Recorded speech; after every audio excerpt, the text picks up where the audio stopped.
Hi, sweetie pie. One more book tonight because this one's due tomorrow. Time for Cranberries.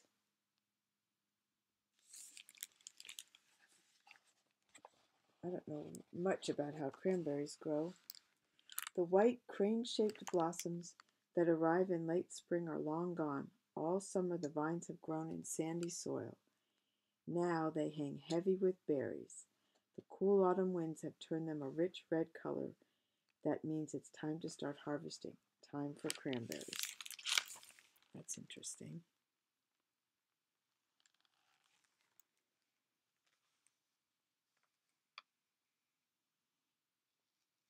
Very similar to how our berries grow. Start out with white blossoms, and then they hang heavy with berries,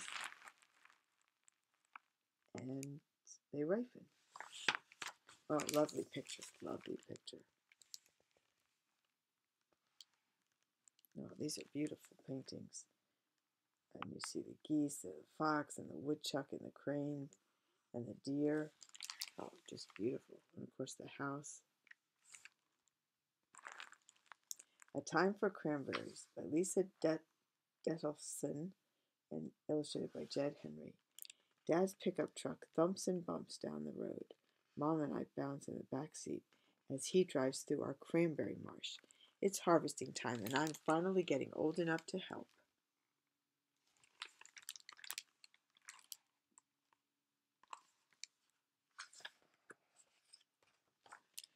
Dad asks, "Are you ready, Sam?"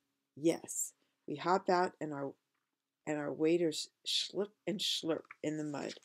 Waders are these tall boots that go all the way up to the top of the thigh, not like most boots, which go up to the knee.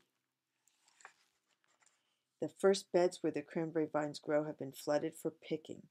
The tips of the vines peek out from shallow water. Well, that's interesting, the way they flood the vines for when it's time to pick. Dad steers the picking machine straight down the length of the bed. Trails of berries hop and pop up behind him. When can we eat them, I ask.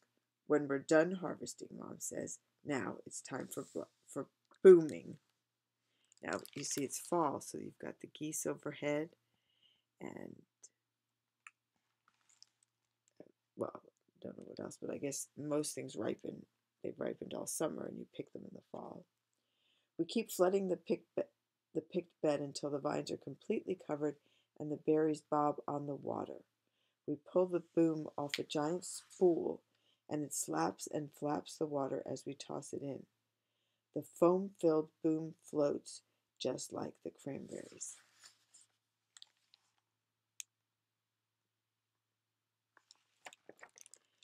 I climb into one tractor with Dad, and Mom drives the other. As the tractors move, the boom collects the cranberries.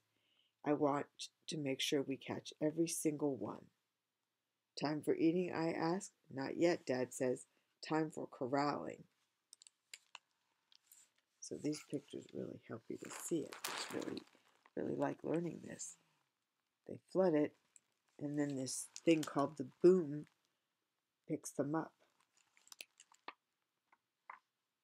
You see it sort of going into here. Let me step back a little so you could kind of see the whole thing.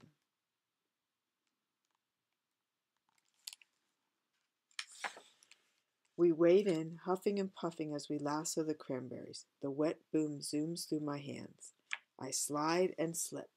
Water rushes into my waders and down to my toes.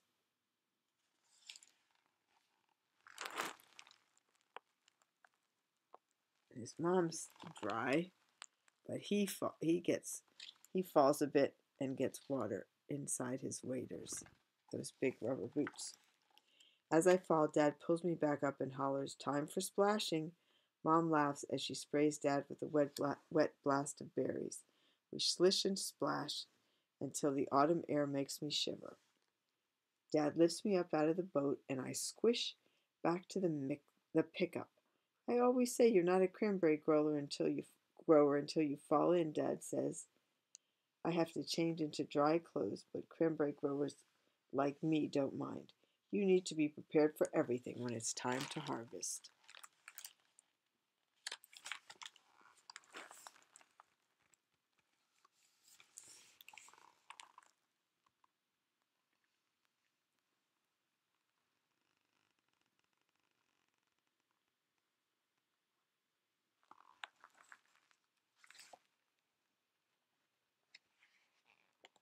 We continue corralling the cranberries into one big bunch called a pot.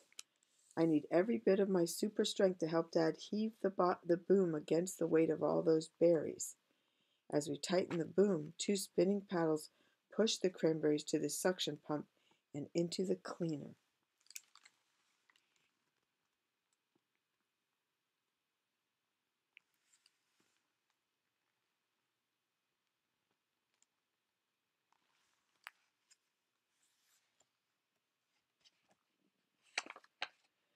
Time for cleaning, Mom says. Didn't I just read this? No. We climb the ladder to the top of the cleaner. Bright berries bounce and boogie down the metal grates. I check the spray bars to make sure the water pushes every bad berry and cranberry leaf through the grates and down to the trash truck. The good cranberries fall into the delivery truck and pile higher and higher. That's a lot of cranberries.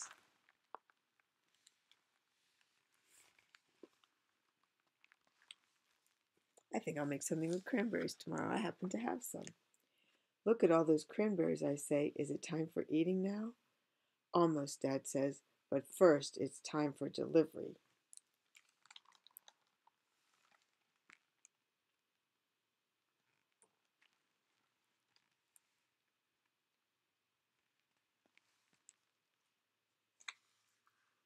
While Dad drives it down the highway, I pull the cord to blare the horn. The other drivers honk back and wave along the way.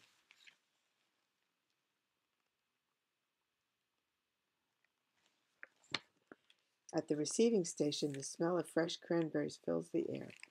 The truck tips and our fruit pours out, flooding the pool with billions of berries. I can't wait any longer. I reach in and grab a handful. My lips pucker as I crunch and munch the tart and tangy fruit. Finally, I say, time for eating.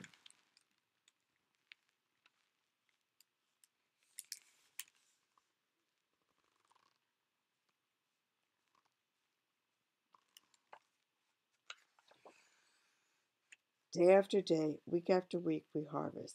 As the last leaves fall, we deliver our final truckloads of cranberries.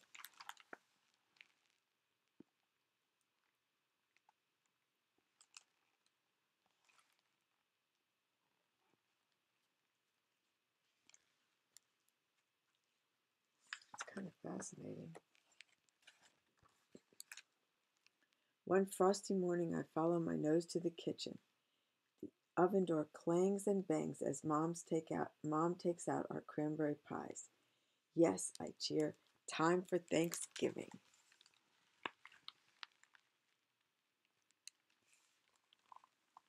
I never made a cranberry pie. I think I'm going to investigate how to do that.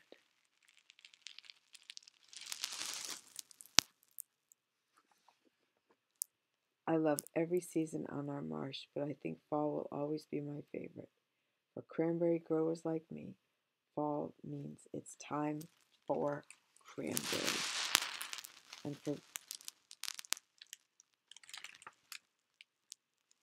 cranberry lovers, it also means that I love cranberries in the fall and saving some to either in the freezer or fridge to use during the year too.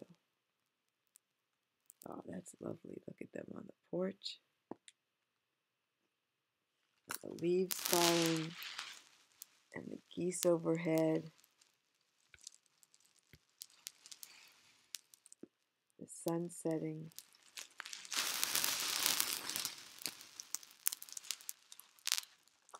And that's the end. What they have here is recipes for cranberry sauce. Oh, here's the cranberry pie. Oh, that's interesting. Maybe I'll make that.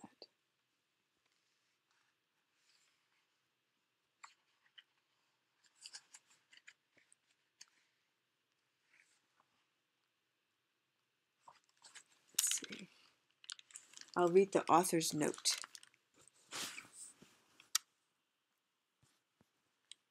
Nestled in the heart of Wisconsin is my home on the Whittlesey Cranberry Marsh. My husband's great-great-grandfather bought the original section of land from the state of Wisconsin in 1871. In 1956, our marsh joined Ocean Spray, and we are proud to sell all of our fruit through this grower-owned cooperative. The cranberry is one of North America's few native fruits, and more cranberries are grown in Wisconsin than any other state. That's interesting. We tend to think it's New Jersey. In fact, Wood County, the county where our marsh is located, has one of the highest amounts of cranberry acreage in the world. Cranberries are also grown in Massachusetts, New Jersey, Oregon, Washington, Canada, and even Chile. Cranberry harvesting is a unique process, and every marsh uses a slightly different method to get the job done. Time for Cranberries depicts our process for harvesting fruit used to make juice, sauce, and dried cranberries. However, our friends just 10 miles down the road use different picking machines and boats to take their cranberries out of the beds instead of a suction pump. And then they sort and bag them on site to be sold. Life on our marsh has changed a lot since 1871. Back then, cranberries were picked with special rakes and cleaned and sorted by hand.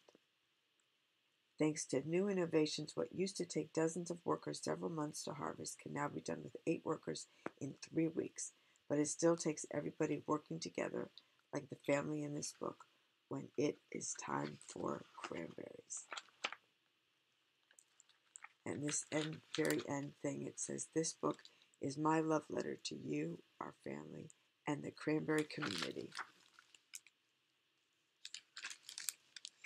Time for Cranberries. Great book.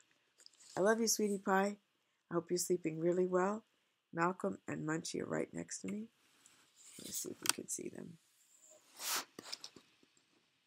It's a little hard when I do this, but there they are, those beauties. I love you, sweetie pie. See you soon.